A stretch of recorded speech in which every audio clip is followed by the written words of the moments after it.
তোমাদেরকে একটা মজার কথা বলি, শোনো। কেউ সিরিয়াসলি নেবে না। কোনো ছেলে যদি সব কথা, ধরো তার শ্বশুর বাড়ির কথা বা তার বউয়ের কথা বা পার্সোনাল লাইফের কথা যদি তার মাকে বলে, ও বাবা আমার ছেলেটা খুব সরল, সব কথা বলে।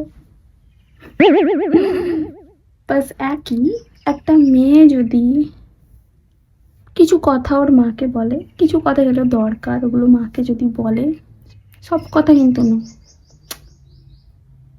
এই মেয়েটা ঘর ভাঙে,